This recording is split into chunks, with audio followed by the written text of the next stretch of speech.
La pluie tombait drue cette nuit-là, frappant violemment le pare-brise de la Mercedes noire comme si elle voulait effacer l'éclat de la ville. Eduardo Silva conduisait d'une main ferme sur le volant, mais l'esprit ailleurs. À côté de lui, Isabella Moreira ajustait sa robe de créateur, souriant tout en admirant la bague de fiançailles qu'elle venait de recevoir. Le diamant reflétait les lumières des immeubles et semblait grandir à chaque instant. « Mon amour, je n'arrive toujours pas à y croire », dit Isabella en faisant tourner sa main dans l'air comme si elle exhibait un trophée. C'était la demande en mariage la plus parfaite du monde. Eduardo força un sourire sans quitter la rue mouillée des yeux. C'était un homme admiré, propriétaire d'une entreprise de construction qui signait des projets luxueux à São Paulo. À 40 ans, il avait ce que beaucoup appelleraient une vie idéale. Argent, influence et une fiancée qui semblait sortie d'un magazine. Pourtant, quelque chose en lui restait agité. « Ce sera le mariage de l'année », continua Isabella avec enthousiasme. « Ma mère parle déjà de 400 invités, buffet international, orchestre célèbre, tout parfait. » Eduardo hocha la tête, essayant de suivre son excitation. Mais alors qu'il tournait dans une avenue animée, il vit quelque chose qui fit se figer tout son corps. Une femme marchait seule sur le trottoir, sous l'orage, tête baissée et épaules voûtées. Son ventre proéminent trahissait une grossesse avancée. Sa robe simple était trempée et collée à son corps. Et même de loin, Eduardo reconnut ce visage. Carla Santos, la femme de ménage, celle qui travaillait dans le bâtiment principal de son entreprise depuis presque 2 ans. Discrète, efficace, toujours silencieuse. La même femme qu'il saluait à peine, parce que sa routine était une avalanche de réunions et de pressions. Eduardo freina sans s'en rendre compte. La voiture s'arrêta brusquement. « Eduardo !» se plaignit Isabella en se retenant au tableau de bord. « Tu es devenu fou. Regarde cette pluie. Avance !» Mais il ne put répondre. Ses yeux restaient fixés sur Carla, qui chancela sur le trottoir comme si elle allait tomber.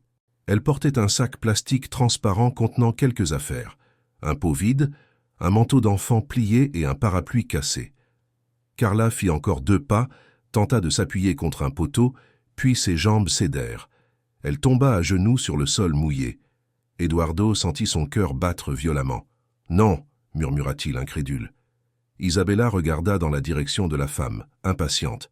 « Eduardo, arrête. Ne me dis pas que tu veux t'arrêter pour ça. C'est sûrement une habitante qui demande de l'aide. Il y a des gens qui adorent faire des scènes. » Eduardo avait déjà détaché sa ceinture. « Attends ici, dit-il. »« Attendre » s'exclama Isabella, les yeux écarquillés. « Tu vas sortir sous cette pluie? Tu vas abîmer ma robe, la voiture, tout !» Eduardo ouvrit la portière et l'eau glacée l'atteignit immédiatement.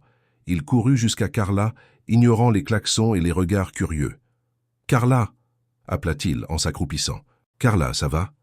Carla leva lentement le visage. Ses yeux étaient rouges. Impossible de savoir si c'était à cause des larmes ou de la pluie. En voyant Eduardo, elle sembla confuse, comme si elle doutait que ce soit réel. « Monsieur Eduardo » murmura-t-elle d'une voix faible. Eduardo saisit son bras fermement. « Qu'est-ce que tu fais toute seule ici ?»« Tu es enceinte, Carla. Tu ne peux pas rester dans la rue comme ça. » Carla tenta de se relever, mais elle tremblait. « Je vais bien. J'ai juste glissé. » Eduardo regarda son ventre et sentit une douleur lui serrer la poitrine. Ce n'était pas une grossesse discrète, elle était trop avancée pour que quelqu'un marche seul sous une telle pluie. « Tu allais où ?» demanda-t-il. Carla respira profondément, détournant le regard. « Chez moi. »« Chez toi où ?» Carla serra le sac contre elle, comme si c'était tout ce qu'elle possédait.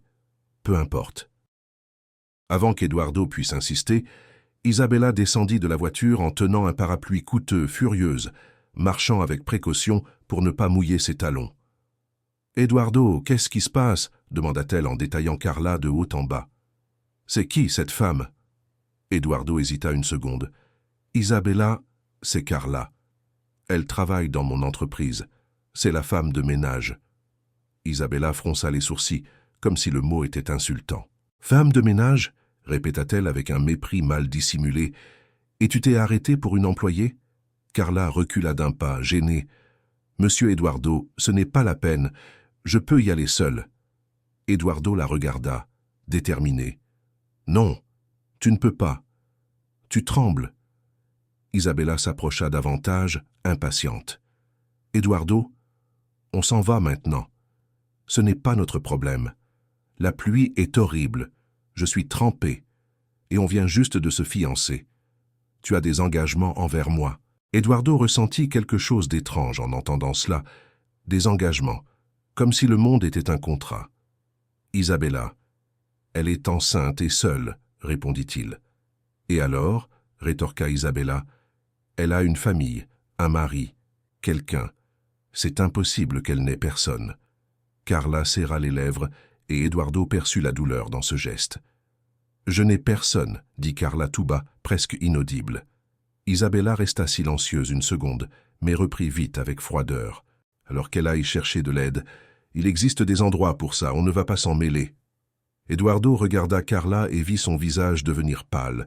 Elle tenta de respirer profondément, mais semblait étourdie. Soudain, Carla vacilla. « Carla !» cria Eduardo en la rattrapant à temps. Elle s'évanouit dans ses bras. Isabella écarquilla les yeux, choquée, mais toujours en colère. « C'est sérieux ? Eduardo, tu vois, et maintenant tu vas la porter ?» Eduardo ne répondit pas. Il prit simplement Carla avec précaution et courut jusqu'à la voiture. « Isabella, ouvre la porte arrière, » ordonna-t-il. « Je ne vais pas... » commença Isabella. « Ouvre, tout de suite. » Le ton d'Eduardo la fit obéir, incrédule. Eduardo installa Carla sur la banquette arrière et ôta sa propre veste pour la couvrir. Carla était glacée, fragile, respirant avec difficulté. Isabella resta immobile sous la pluie, regardant Eduardo comme s'il avait trahi tout ce qu'elle imaginait contrôler. « Si tu montes dans cette voiture avec elle, je m'en vais, » menaça-t-elle, la voix tremblante de rage. Eduardo regarda Carla, puis Isabella. À cet instant, il comprit qu'il y avait quelque chose de plus grand que les apparences. « Alors va-t'en » répondit-il en entrant dans la voiture et en claquant la portière. Isabella resta sur le trottoir, figée, tandis que la Mercedes s'éloignait sous l'orage. Eduardo conduisit directement vers le centre médical le plus proche. À chaque feu rouge, il regardait dans le rétroviseur Carla qui commençait doucement à reprendre conscience. « Où est-ce qu'on va ?» demanda-t-elle d'une voix faible. « Dans un endroit où on va s'occuper de toi, » répondit Eduardo. « Et de ton bébé. » Carla ferma les yeux, comme si elle pouvait enfin se reposer. Et Eduardo sentit que cette nuit allait tout changer, même s'il ne savait pas encore comment. Quand ils arrivèrent au centre médical Santa Clara, il descendit rapidement et appela de l'aide.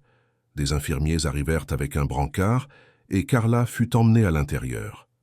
Eduardo resta à la réception, trempé, sans se soucier de rien d'autre que de ce qui arrivait à cette femme qu'il avait toujours vue de loin, comme faisant partie du décor de sa propre vie.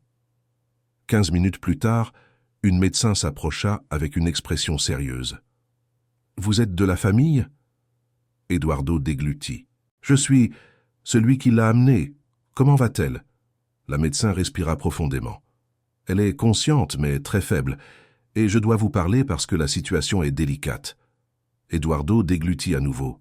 « Délicate comment ?» La médecin lui fit signe de la suivre dans un couloir plus discret. « Elle n'est pas seulement enceinte, » dit la docteuse avec précaution. « Elle attend des jumeaux. » Eduardo resta figé, comme si les mots n'avaient aucun sens. Pendant quelques secondes, le monde sembla tourner. « Des jumeaux ?» répéta-t-il à voix basse. « Vous êtes sûr ?»« Absolument. Nous avons fait l'examen maintenant.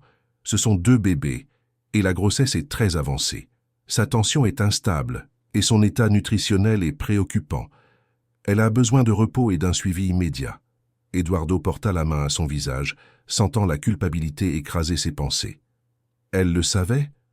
On dirait que non. Ou peut-être qu'elle le savait, mais n'avait pas les moyens de faire un suivi correct. Elle n'a pas de mutuelle et il n'y a aucun dossier de consultation récente. Eduardo ferma les yeux. Carla, la femme de ménage qu'il voyait passer dans les couloirs de l'entreprise, portait 2 bébés et n'avait même pas le minimum.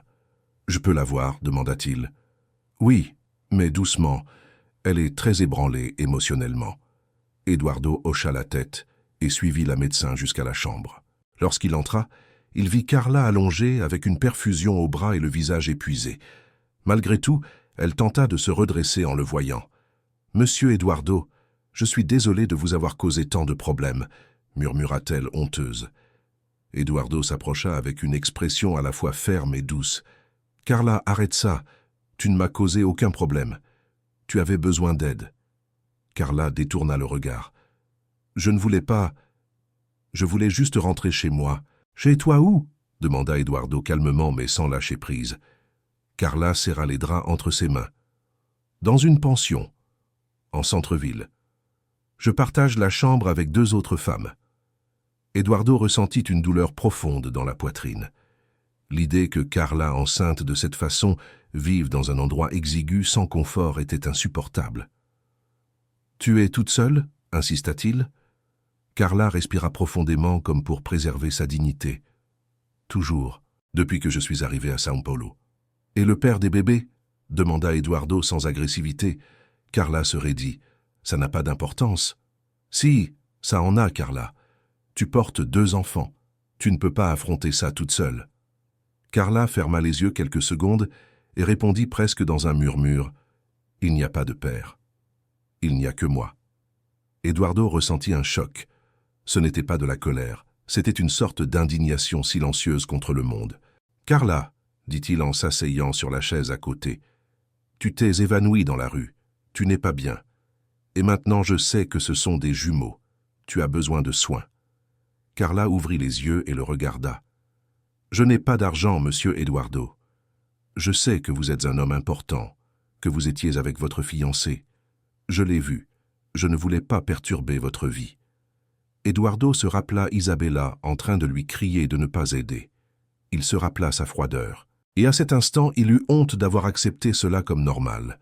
« Tu ne me déranges pas, » répondit-il fermement. « Tu traverses une situation grave et je vais t'aider. » Carla secoua la tête.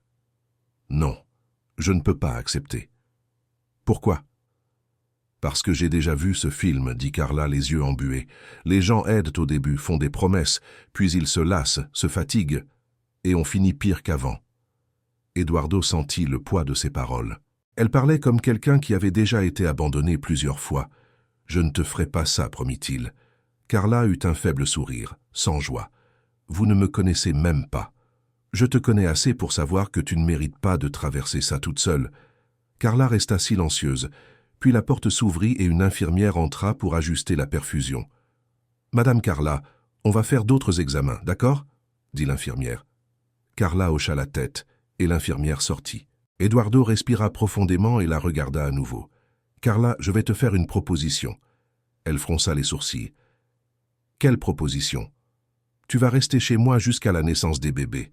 Tu auras un suivi médical, de la nourriture, du repos. Tout. » Carla écarquilla les yeux. « Chez vous ? Vous êtes sérieux ? » « Très sérieux. » Carla tenta de s'asseoir, malgré l'effort. « Monsieur Eduardo, c'est de la folie. Votre fiancé va... » Eduardo l'interrompit.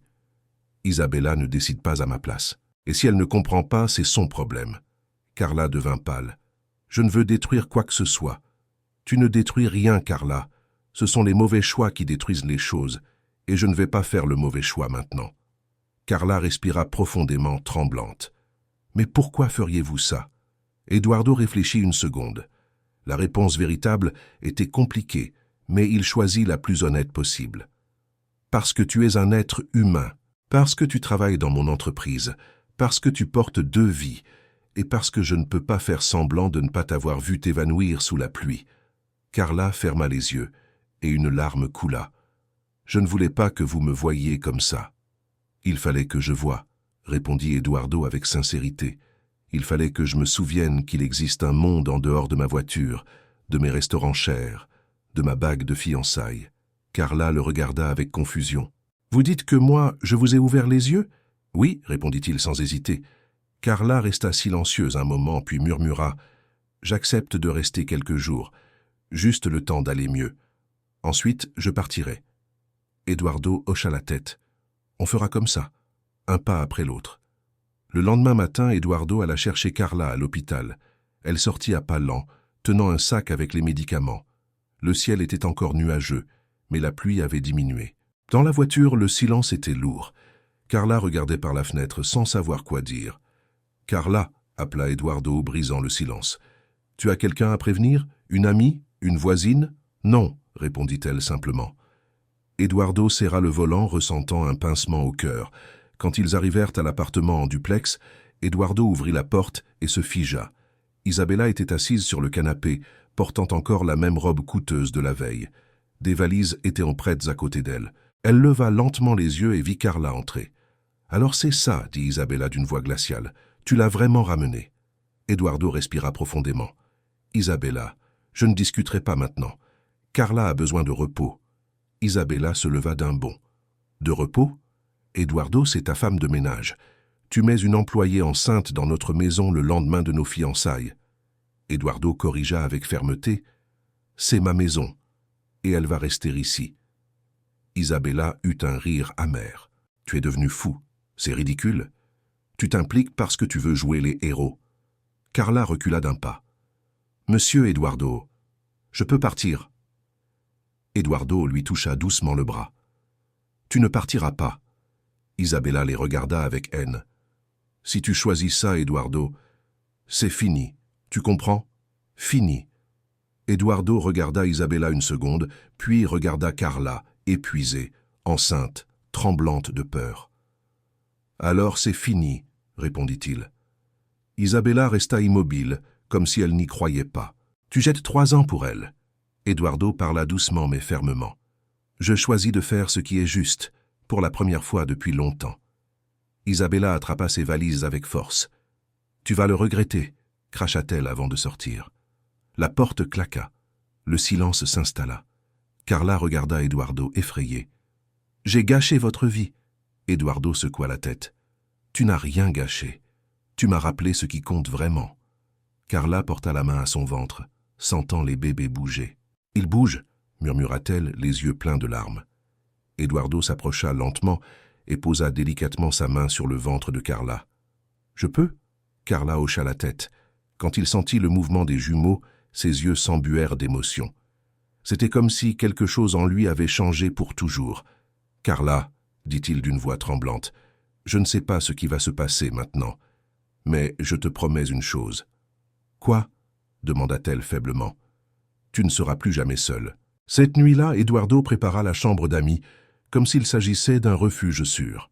Il apporta des couvertures propres, de l'eau, des fruits, et laissa une lumière douce allumée pour que Carla ne se sente pas perdue. Elle s'assit lentement sur le lit, respirant avec difficulté, et regarda autour d'elle comme si elle n'arrivait pas à croire que c'était réel. Eduardo resta sur le seuil, ne sachant pas s'il devait entrer ou sortir. Alors Carla parla d'une voix basse et sincère, « Merci de vous être arrêté. » Eduardo déglutit. « J'aurais dû m'arrêter bien avant. » Et dans ce silence, il comprit, le changement avait déjà commencé.